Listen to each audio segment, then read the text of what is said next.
اللہ جل وعلا کا ارشاد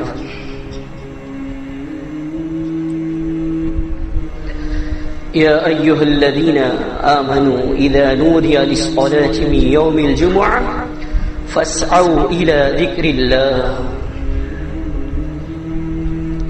اے مؤمنین، جب جمعے کے دن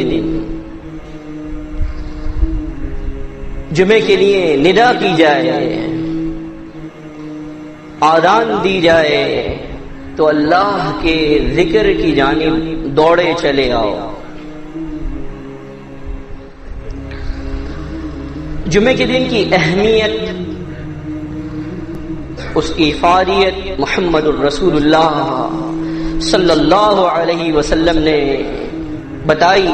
خیر یوم مما طلعت علیہ الشمس یوم الجمعہ. صحیح مسلم کہ سب سے بہترین دن جس میں سورج طلوع ہوتا ہے وہ جمعے کا دن ہے. جمعے کا دن وہ دن ہے کہ جس دن آدم علیہ السلام کی تخلیق کی گئی. اسی دن انہیں جنت میں داخل کیا گیا، اسی دن انہیں جنت سے نکالا گیا، اور قیامت بھی جمعے کے دن ہی قائم ہوگی. جمعے کے دن کے بارے میں اللہ کے نبی صلی اللہ علیہ وسلم نے ارشاد فرمایا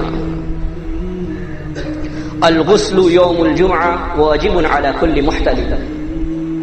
جمعے کے دن کا غسل ہر محتلم پر، ہر بالغ پر لازم ہے. اللہ کے نبی صلی اللہ علیہ وسلم ارشاد فرماتے ہیں، صحیح بخاری کی حدیث ہے، جب کوئی شخص جمعے کے دن غسل کرتا ہے اور غسل بہت اچھی طرح کرتا ہے،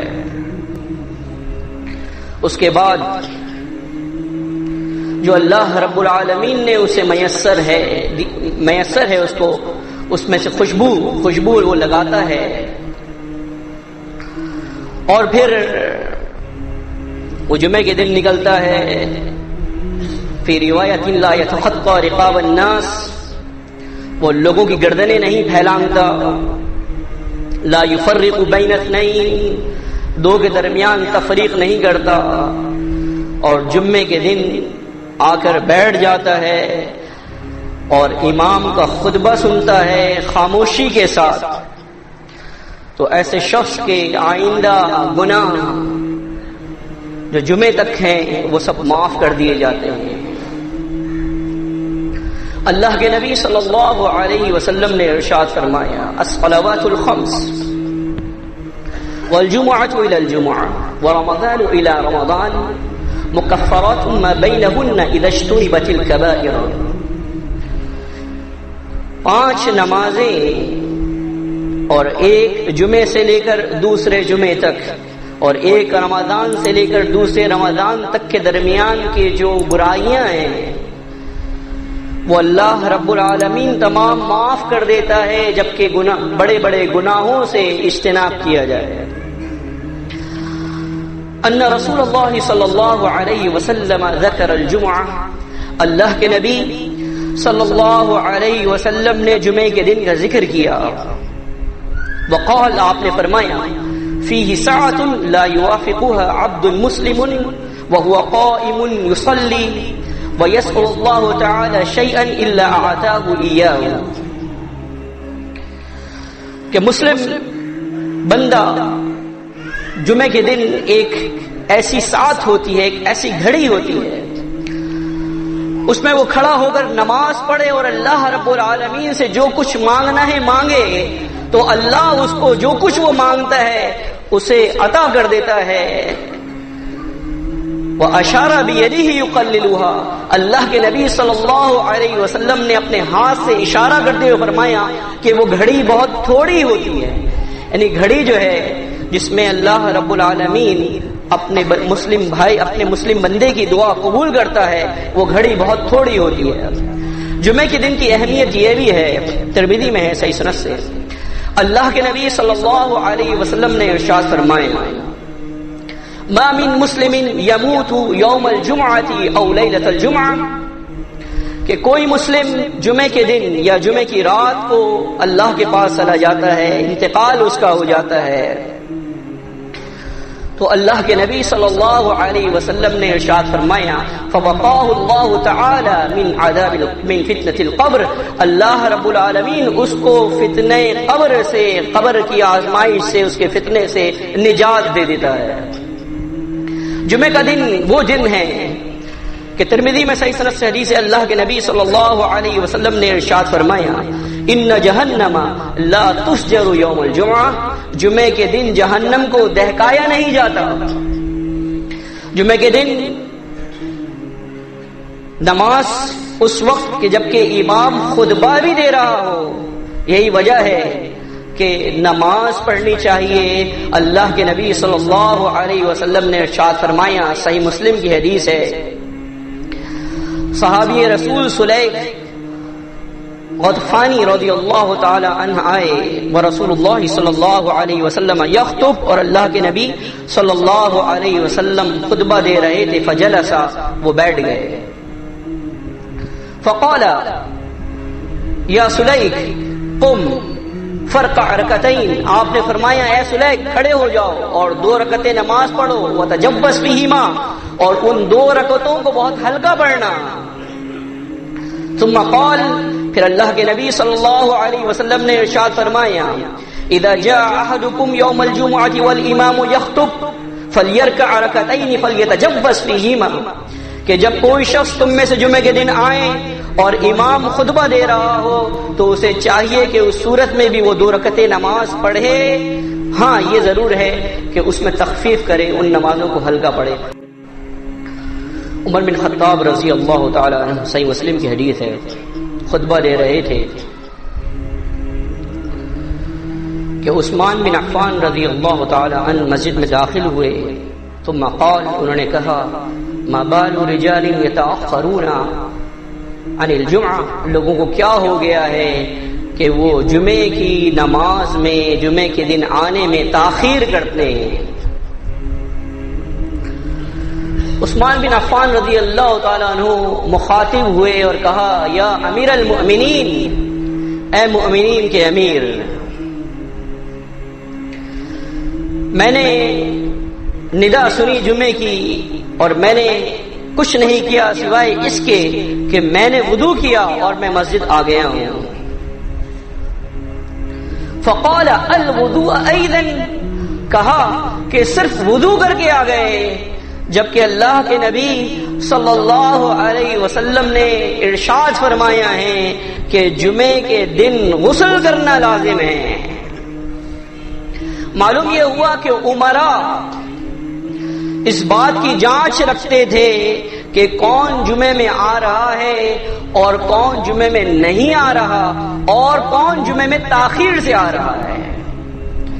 جو بھی ذمہ داران ہیں ان کو یہ دیکھنا چاہیے کہ مسلمین کی، اور بالخصوص وہ لوگ کے جو ان کے دسترست ہیں، جو لوگ ان کے ماتحت ہیں، ان کی کیا ایمانی صورتحال ہے۔ اللہ کے نبی صلی اللہ علیہ وسلم نے ارشاد فرمایا، صحیح بخاری کی حدیث ہے، اور مخاطب ہوئے ان لوگوں سے یتخلفون عن الجمعہ، جو جمعے سے پیچھے رہ جاتے ہیں۔ آپ نے فرمایا حممت ان آمر رجلا فیصلی بالناس، میں نے یہ ارادہ کیا تھا کہ میں کسی شخص کو حکم دوں کہ وہ لوگوں کو نماز پڑھائے، ثم احرق على رجال يتخلفون عن الجمعة بيوتهم، پھر میں ان لوگوں کی جانب جاؤں کہ جو جمعے میں حاضر نہیں ہوتے اور ان پر ان کے گھروں کو آگ لگا دوں۔ یہ جمعے کے دن کی اہمیت ہے کہ جمعے کے دن تمام لوگ ان کو چاہیے کہ وہ جمعے کے دن حاضر ہوں، امام کا خطبہ سنیں، اور جو بھی شخص پہلے آئے گا اس کے لیے اسی قدر اجر ہے۔ اللہ کے نبی صلی اللہ علیہ وسلم نے ارشاد فرمایا، صحیح مسلم میں ہے، کہ مساجد کے دروازوں پر فرشتوں کا تقرر کر دیا جاتا ہے. فرشتے کھڑے ہوتے ہیں، ان کے ہاتھ میں قلم ہوتا ہے اور وہ لکھ رہے ہوتے ہیں ان لوگوں کے نام کہ جو مسجد کے اندر جمعے کے دن آتے ہیں. فالاول جو پہلے آتا ہے اس کا نام پہلے درج کیا جاتا ہے. جو آدمی پہلے آتا ہے اس کو اونٹ کی قربانی کا ثواب ملتا ہے. جو شخص اس کے بعد آتا ہے اس کو گائے کی، اس کے بعد پھر اس کے بعد بکری کی، اور اس کے بعد مرغی کی، اور اس کے بعد انڈے کی قربانی کا ثواب ملتا ہے. تو آپ سمجھیں اس کے بعد کیا ہوتا ہے کہ جب امام منبر پر بیٹھ جاتا ہے وہ لوگ اپنا رجسٹر بند کر لیتے ہیں جس میں وہ اندراج کر رہے ہوتے ہیں اور وہ امام کا خطبہ سننے کے لیے بیٹھ جاتے ہیں.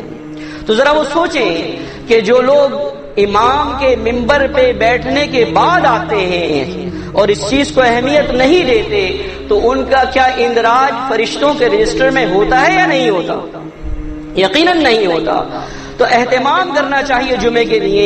اللہ کے نبی صلی اللہ علیہ وسلم بھی جمعے کے لیے اہتمام کرتے تھے اور آپ یہ بھی فرمایا کرتے تھے کہ جو بہتر کپڑا میسر ہو وہ بہتر کپڑا پہن کر جمعے میں آئے. یہی وجہ ہے، آپ کو یاد ہوگا صحیح بخاری کی حدیث ہے کہ حضرت عمر بن خطاب رضی اللہ تعالی عنہ کو جب ایک ریشمی جوڑا ہاتھ آیا تو انہوں نے اللہ کے نبی صلی اللہ علیہ وسلم کو ہدیہ کیا اور یہ کہا کہ میں نے تو یہ ہدیہ اس لیے کیا تھا اللہ کے نبی صلی اللہ علیہ وسلم تاکہ آپ اس کو جمعے کے دن زیبتن کریں اور جب وفود آپ سے ملنے کے لیے آتے ہیں اس وقت آپ زیبتن کریں. تو آپ نے ان سے کہا تھا اے عمر جو شخص اس کو پہنے گا لا خلاق لہ فی الآخرہ، اس کا آخرت میں کوئی حصہ نہیں ہوگا، اس لیے کہ ریشمی کپڑا جو ہے وہ مردوں کے لیے جائز نہیں ہے. الغرض یہ کہ جمعے کے اہتمام اور جمعے کی افادیت اللہ کے نبی صلی اللہ علیہ وسلم نے بیان کی.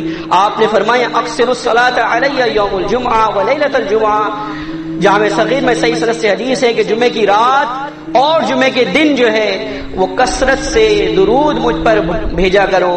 اللہ کے نبی صلی اللہ علیہ وسلم نے ارشاد فرمایا من صلی علی واحدۃ صلی اللہ علیہ عشرا، جو شخص جو ہے مجھ پر ایک مرتبہ درود بھیجے گا اللہ رب العالمین اس پر 10 مرتبہ جو ہے وہ نیکیاں اور رحمتیں بھیجے گا. تو یہ کوئی معمولی عمل نہیں ہے. ان چیزوں کی اہمیت کو سمجھنا اور جمعے کے دن جمعے کی تیاری صبح سے کرنا.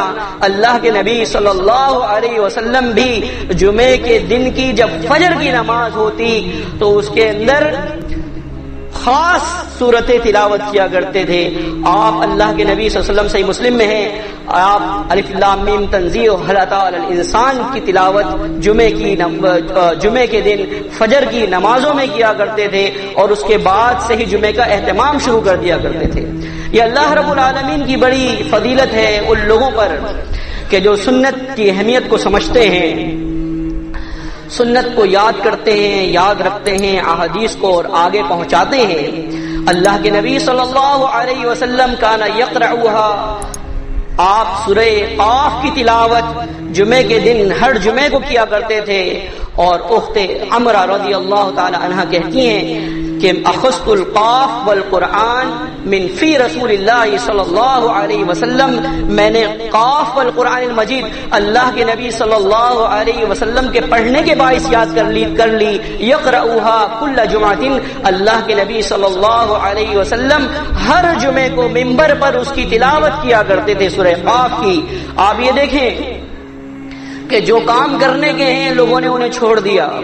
بہت کم لوگ ایسے ہیں کہ جو اس پر عمل کرتے ہیں اور جمعے کے دن سورہ قاف کی تلاوت کرتے ہیں. بہت کم لوگ ایسے ہیں جو فجر کی نمازوں میں جمعے کے دن مسنون تلاوت کرتے ہیں. بہت کم لوگ ایسے ہیں کہ جو جمعے کے فرضوں میں وہ سورتیں پڑھتے ہیں جو اللہ کے نبی صلی اللہ علیہ وسلم پڑھا کرتے تھے. آپ یہ دیکھیں جو کام نہیں ہے کرنے کے وہ کام کرنے شروع کر دیے. اللہ کے نبی صلی اللہ علیہ وسلم کے زمانے میں آپ کے دور اقدس میں 2 اذانیں نہیں ہوتی تھی جمعے کے دن، لیکن آج آپ دیکھیں گے کہ بعض مسالک اور بعض مذاہب میں جمعے کے دن 2 آذانیں دی جاتی ہیں مسجد میں۔ اللہ کے نبی صلی اللہ علیہ وسلم کے دور اقدس کے اندر ایک ہی اذان ہوتی تھی، اور وہ اس وقت ہوتی تھی کہ جب امام ممبر پر بیٹھ جایا کرتا تھا۔ صحیح بخاری میں ہے حضرت عثمان بن عفان رضی اللہ تعالیٰ عنہ کے دور کے اندر ایک اعلان ہوتا تھا جو مصنف ابن ابی شیبہ کے اندر ہے، اور اس اعلان کو جو زہرہ مقام پر ہوتا تھا اس کے الفاظ یہ تھے: اترک البیع اترک البیع، خرید و فروخت چھوڑ دو، خرید و فروخت چھوڑ دو، حرم البیع حرم البیع، خرید و فروخت حرام ہو گئی، خرید و فروخت حرام ہو گئی۔ وہ آذان یعنی وہ اعلان تھا کہ جو مسجد کے باہر بازار کے اندر جو ہے وہ کیا جاتا تھا۔ غرض و غایت یہ تھی کہ لوگوں کو یہ یاد آ جائے کہ آج جمعے کا دن ہے اور وہ پہلے جمعے کے لیے جو ہے وہ پہنچ جائیں۔ لیکن اس آذان کا کہ جو 2 آذانیں دی جاتی ہیں اس کا کوئی ثبوت نہیں ہے، صرف ایک ہی آذان ہے، اور وہ اس وقت کہ جب امام ممبر پر بیٹھ جائے۔ الغرض یہ کہ جو مسنون طریقہ کار ہیں اللہ کے نبی صلی اللہ علیہ وسلم سے ثابت شدہ چیزیں ہیں، ان کے قریب تر رہنا، ان پر عمل کرنا اور ان پر عمل کروانا مسلمین کا اولین فرض ہے۔ یہی وجہ ہے کہ جو آپ خطبہ سنتے ہیں، اللہ کے نبی صلی اللہ علیہ وسلم اسی طرح خطبہ دیا کرتے تھے، یذکر الناس ویقرأ القرآن، آپ اس میں لوگوں کو نصیحت کرتے اور قرآن مجید فرقان حمید کی تلاوت کیا کرتے تھے۔ جو خطبہ بعض مذاہب میں پڑھا جاتا ہے اور اس میں خلفائے اربعہ کے نام لیے جاتے ہیں، اس طرح کے کسی خطبے سے اللہ کے نبی صلی اللہ علیہ وسلم نہ پڑھا کرتے تھے، اور نہ اس طرح کی کوئی چیز مسنون ہے۔ جو چیزیں مسنون ہیں ان کو چھوڑ دیا گیا، اور جو چیزیں مسنون نہیں ہیں ان پر ایسے عمل کیا گیا کہ گویا کہ یہ اسلام ہے۔ الغرض خالص دین اسلام کی دعوت کو پہنچاتے رہیے، اور جمعے کے دن بالخصوص اس کا اہتمام کیجیے، اور اہتمام صبح سویرے سے ہی کیجیے تاکہ اس کی اہمیت اور افادیت جو ہے اس کا اندازہ ہو، اور درود و سلام جو ہے وہ پڑھتے رہا کیجیے۔ اللہ رب العالمین ہمیں عمل کی توفیق عطا فرمائے۔ اقول قولی ھذا واستغفر اللہ۔